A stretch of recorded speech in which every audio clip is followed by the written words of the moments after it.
Hi guys, it's just my fellow South Africans. I am so upset. It's taken me a moment to just calm down to a panic. And here's why. When I was 13 years old, my father was brutally gunned down. He was shot 9 times in front of me. To this day, that murder has never been solved. The police opened the docket twice and lost it both times.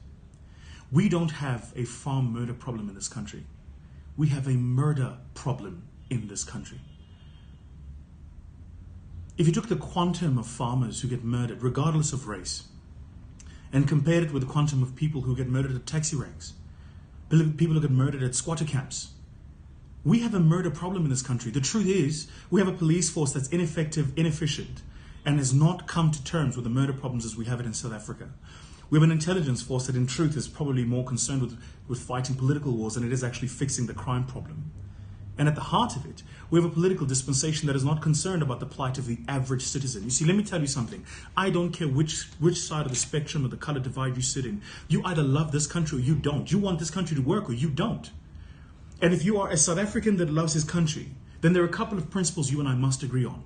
You cannot call a march and fly a separatist, racist flag. And don't tell me that the apartheid flag or is about heritage. Heritage? Whose heritage? Because let me tell you what apartheid represents to my family. It represents the mass murder of my people. That's what apartheid represents. To my people, that's what apartheid is. It represents the subjugation of an entire class of people for no other reason other than race. It represents the separation and creating of these concentration camps called townships for my people. That's what it represents. I'm the first person in my family to get a university degree, not because I'm smarter, but because an apartheid system said to my parents, and their parents, and their parents, and their parents, that it was illegal for them to get an education. Told them it was illegal for them to own land, illegal for them to have aspirations and own businesses. That's what apartheid did. How dare you come out on my streets, in my country where I pay taxes, and fly a flag that represents the oppression of my people, then tell me it has to do with heritage. And for everybody who has supported this movement, regardless of where you're coming from, it's filthy, disgusting that people are flying apartheid flags. Do you know what happens in Germany when people fly the Nazi flag? They get arrested. It's a criminal offense. You can't do it. Because you can't talk about your heritage as if your heritage is separate somehow from the subjugation and the mass murder of a people. Read up on the facts and statistics about what I'm just tired. These people who are now marching for Black Monday, where were you when the young man was put in a coffin? Did you march then? Or did you justify it and say, oh no, why was he trespassing? Where were you when the other young man was shot? And the farmer said, I thought he was a baboon. As if for some strange reason, shooting a baboon is okay. Did you ever think about the fact that actually the baboon meant, even if it was a baboon, what was it going to do? Attack him? No, he was just running in his farm and he killed it. He killed it. In his mind, he says, not knowing he killed a human being. Did you march then? Because I certainly didn't see anybody block R21 to march then. The only time I remember a voice coming from this particular community was when the minimum wage was passed. And the minimum wage says you've got to pay farm laborers X amount. Do you know what happened? The community uproared. It said, no, we can't afford these farm wages. Yeah, of course you can't, because you've been used to paying people using the dope for 80 years. Tell that to the families who live in the Western Cape, who have no pensions, no bank accounts, no financial wealth, no homes, no land, nothing. They've worked for 80 years of their lives and they have nothing to speak for because they got paid by the dope system. Tell them, I'm tired, man.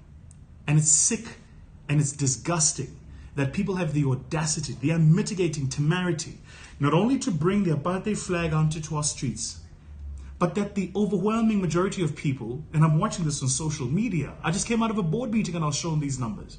The overwhelming majority of people are sitting there like it's okay, and you're justifying it.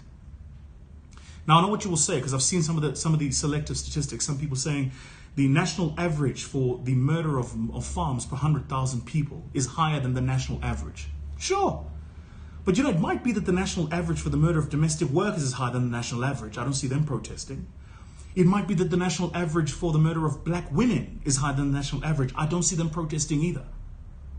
If you benchmark against the national average, invariably it's an average, which means there will be pieces of the data above it, pieces of the data below it. It's an average.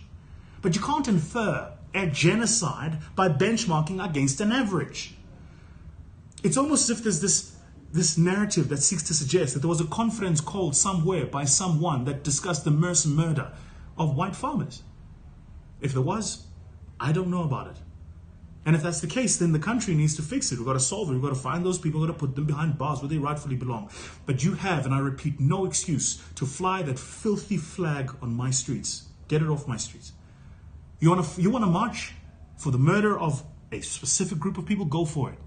We have a flag in this country. It's got 7 colors. It was introduced in 1994. That's the one you fly. And if you don't like that flag, then I've got news for you. You're in the wrong country. Get out. Go somewhere else. Somewhere else where you can have separatist, racist views and people will adjourn to your views. But you're in the wrong place. Before we lose everybody in the voices, I'm wearing black. And I'm not wearing black for any other reason other than to say, for me, Black Monday is not just about the murder of farmers. It's about the murder of everybody. 13 years old, my father was brutally gunned down. To this day, that case has never been solved.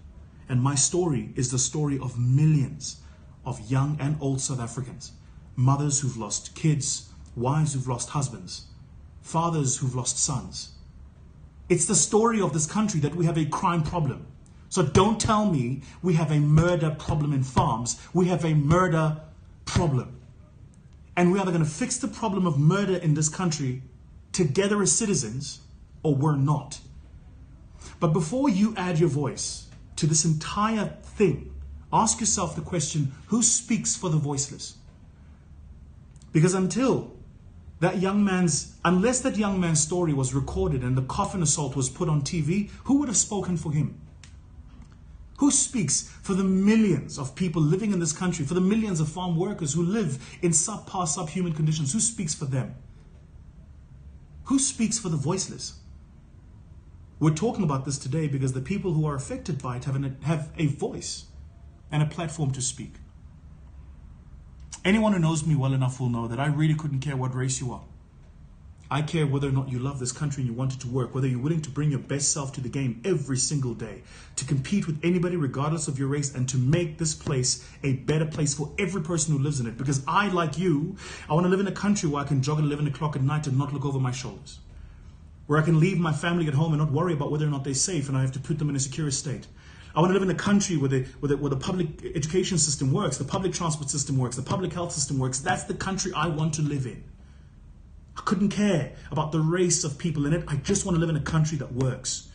But if you bring out flags that separate people, your issue ceases to be about the matter. It becomes racist. To every single person that's flown that flag and every single person that has condoned the flying of that flag, you are racist. And it's filthy. And you do not stand for the project of a new South Africa. And let me say on behalf of everybody, how dare you?